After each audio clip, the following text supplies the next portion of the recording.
Wow, can you guys believe it? The ending of Gravity Falls turns 10 years old this month. Can you believe that?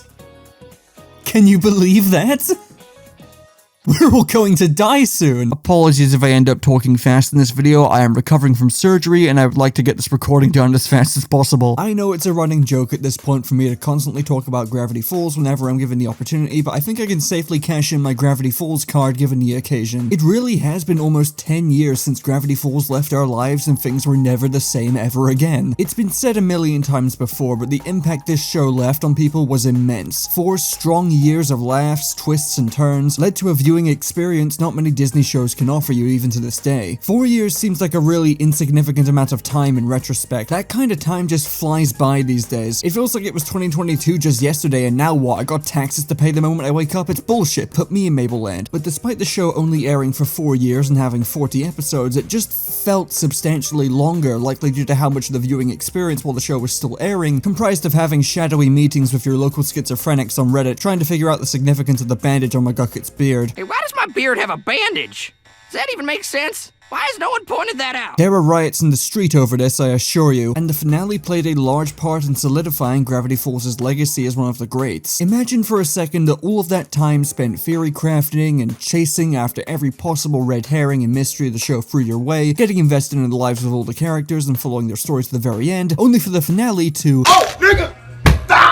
This happened to my friend named Starvers the Thankfully, we do not live in that reality. Weirdmageddon, the 3-part finale of Gravity Falls, or 4 parts if you live in a third world shithole like the UK, is widely beloved, with each part not only being in most people's top 10 episodes across the entire series, but with Weirdmageddon Part 3 and 4 being considered not just a practically perfect finale to Gravity Falls, but one of the best endings to a TV show ever, animated or otherwise. That's a pretty substantial achievement. Endings are notoriously hard to get right, especially for a show that reveled in mystery and encouraged fans to make their own theories. There were likely thousands of possible endings in the heads of the fans because of this, and even if some people may have been disappointed it didn't all play out the way they wanted it to, the fact the ending is still universally praised at all is astounding. They did such a good job of this ending. It solidified Gravity Falls' legacy and reputation as not just one of the best Western animated shows of all time, but debatably one of the best TV shows of the 2010s. I'm not saying that because animation fans only watch cartoons for babies. I know these are relatively mainstream examples, but the best of Game of Thrones, Black Mirror, Succession, and Better Call Saul are shows that I personally consider to be the best of the best. I have to highlight the best part of that sentence because we all know what happened to Game of Thrones and Black Mirror as the years went on, but the fact a relatively short Disney cartoon that began in 2012 manages to crack into that list, even if it's not first place, definitely says something, right? But anyway, this video isn't made to just glaze the finale of Gravity Falls. You have all likely heard about just how good it is over the past 10 years. Basically, any cartoon YouTuber worth their salt has made a video discussing it in some form. What I want to do today is fully analyze the impact of the ending, go over a couple of critiques a few people have raised about Weirdmageddon Part 3, since I will agree it isn't perfect, and I don't see a lot of people discussing these issues at all, comparing the ending of Gravity Falls to the endings of the most iconic 2010s cartoons and going over how Gravity Falls is pretty much the only mainstream cartoon out of all of them to end in a way that satisfied most people. And finally, I'll briefly talk about all of the stuff that's happened after the ending, from Cypher Hunt, Lost Legends, Book of Bill, etc., and how all of that has solidified Gravity Falls' legacy as one of the best shows of the 2010s. There will be some stuff here that I've covered before, but I think it's worth taking a look back at some of this given, you know, the nature of this video. So I'm gonna stop wasting time and just get right to it.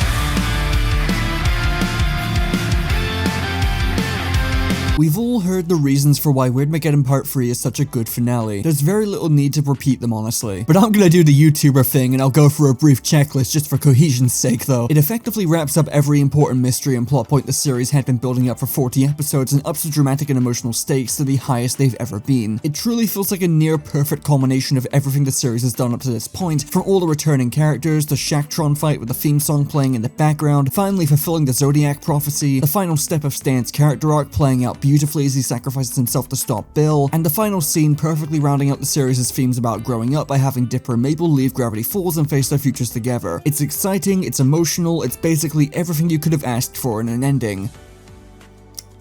But I will admit that there have been a few things about the ending that have bugged me for years, and I rarely see anyone calling attention to them due to how incredible everything surrounding them is. I've only seen a handful of people raise these critiques on a few forgotten Reddit threads, and half the time they're brought up, they're used as reasons to call the finale disappointing or flat out bad, which I think is a bit of an overreaction, and likely why I never hear anyone acknowledging them. For starters, as fantastic as Weirdmageddon Part 3 was, it is clearly trying to wrap up things in a way that can be easily read as rushed. Gravity Falls is such a well-paced show overall that any outliers are going to be noticeable, and Weirdmageddon Part 3 is quite a noticeable outlier. It's not badly rushed, it's a well put together episode, but stuff like briefly skipping past Ford and McGucket's reunion, something that should have had a lot more of an impact, has never really sat right with me. And yes, I know they amended this in Journal 3, but that doesn't really count when it comes to the show itself. While the Bill Cipher Zodiac finally being utilized after being teased since the beginning is an awesome payoff, I won't lie that it quickly deflates given how easily it's brushed off, and the event that leads to Bill pressing the advantage and destroying it is definitely the most frustrating part of the episode. Stan's argument with Ford does make complete sense, and Ford had it coming for a while, but it's hard not to see their squabbling here as super forced for the sake of giving Bill the upper hand. And then of course we have Stan's sacrifice. I've always been very lenient in them bringing Stan back almost immediately because it was ultimately the weight of him choosing to sacrifice himself for his family that mattered more than him dying. It was a great way to finalize his character arc. Bringing Stan back was ultimately harmless, but the impact of his sacrifice is neutered given only a couple of minutes pass before he regains his memories. If Stan was gone for just a bit longer, I think this wouldn't have been an issue, but Weirdmageddon Part 3 already being a 40-minute special was probably pushing it. All the Weirdmageddons put together already result in a feature-length runtime, and while Disney seemed to be quite fond of Gravity Falls, I don't think Alex Hirsch would have been able to bargain for a longer episode if he tried, and I also don't think he would have wanted to anyway. It's no secret that the production of Gravity Falls could be fairly stressful at times. Alex considered stopping the show at season 1 due to burnout. This isn't to say Weirdmageddon Part 3 was written carelessly or that Alex was trying to wrap the show up as fast as possible, but I can only imagine how hard it was to try and write a finale that wraps everything you've been building up for years in a way that satisfies most people after already getting burnt out just from making the first season. Anyway, these are the main critiques I see get thrown around by a handful of people, and I do subscribe to them myself, but not to the extent that they ruined the episode for me. I would have loved if Weirdmageddon Part 3 was longer and had more time to pace itself correctly so these issues weren't as apparent, but frankly the episode is still so fantastic that these problems don't even come close to dragging it down for me, and I think that's really commendable. And I mean, hell, most people don't even bring up these problems. They likely didn't even register with them. I see this as proof of how tightly written this episode is, because in any other show these likely would have been fatal flaws that ruined a lot of the impact, and yet in the 10 years since the show ended, barely anyone has brought them up.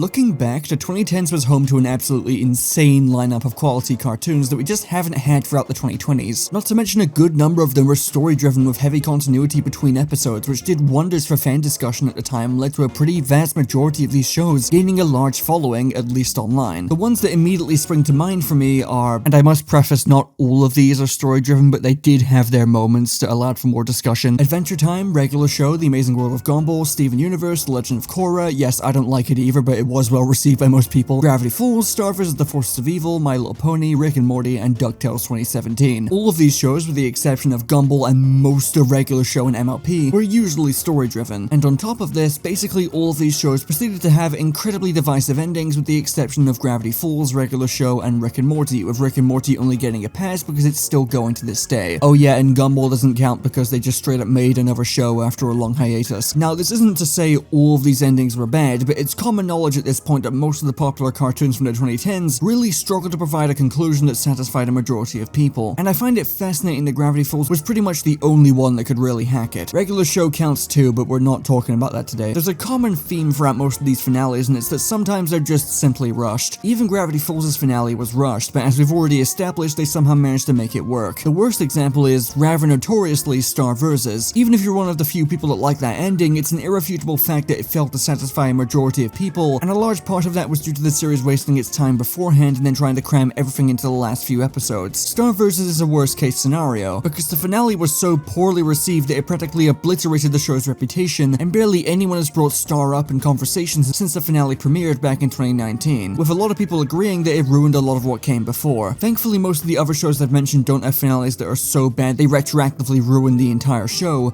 they're just kinda divisive. The least divisive was probably Adventure Time's finale. It had fantastic build-up and all the pieces were in play for something spectacular, and it definitely delivered a hard-hitting emotional send-off that pleased most people, but it's hard to find anyone who will tell you the finale was the perfect send-off the show deserved. It managed to be solid, but still suffered from being rushed. I'm not bringing all of this up as an opportunity to dick-ride Gravity Falls for having a good ending. I just find this really interesting from a fandom standpoint. I grew up with online animation discussion, and I was around while all of these shows were in their prime and airing around the same time as each other. There was a lot of fandom overlap between many of them due to the cartoon community being fairly small, and also because when Gravity Falls ended in 2016, a lot of people jumped ship to any other story-driven cartoon that had opportunities for theory crafting, which was most of them, and I still vividly remember the constant stream of outrage and disappointment whenever one of these shows would end in a way that failed to deliver on most people's expectations. It felt like Gravity Falls set the bar for cartoon finales relatively early on, and then I had to repeatedly watch like-minded fans cut from the same cloth as me experience constant disappointment from any other show they jump to, waiting for that one special show that scratches the be-warb itch on their arms. Again, not a dick measuring contest, but I do think it adds a lot to Gravity Falls' legacy given it was one of the only cartoons from the 2010s that managed to satisfy basically everyone. Hell, even the amazing finale regular show had was kinda undercut by how divisive the preceding season was. I know this section is just a bunch of fandom nonsense, but I can't help but squeeze some of this into the video given I grew up while basically all of these shows were airing, and got to see the fallout of each ending. I'm currently waiting for the day Rick and Morty finally kicks the bucket so I don't have to think about this as an adult.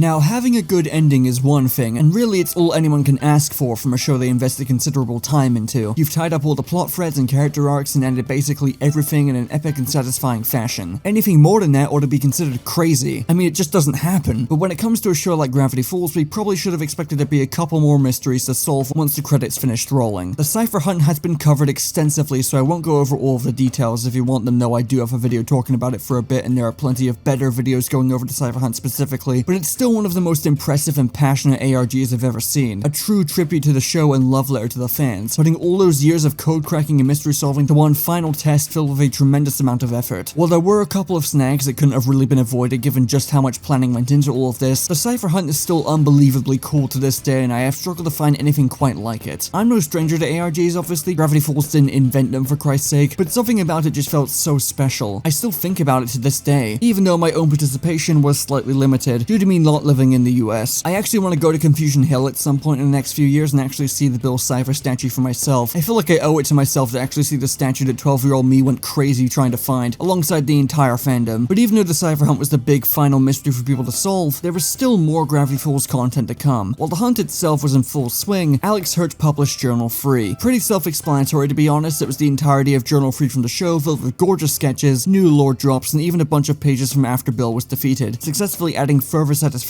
to an already near perfect ending. Then in 2018 we got Lost Legends, an assortment of comics set before, during, and after the events of the show that were hilarious, beautifully drawn, and shone a spotlight on characters like Pacifica, who got semi-shafted towards the end of the show, and Mabel, by caving into the demands of a bunch of annoying people online with poor media literacy. Blah blah blah blah blah, watch my Mabel video. That aside, Lost Legends isn't talked about much these days, but it was a very welcome, if short, return to Gravity Falls that I still pick up and reread at least once a year. It may leave some people yearning for more televised Gravity Falls content, and while that would be nice in theory, I respect Alex Hirsch's commitment to leaving Gravity Falls' story concluded, or at the very least the story of Dipper and Mabel. Alex clearly loves all of these characters, but has shown a surprising and respectful amount of restraint to not dive back into this world. I'm not against any future Gravity Falls content focusing on other characters or expanding on the series lore, but it needs to be done right.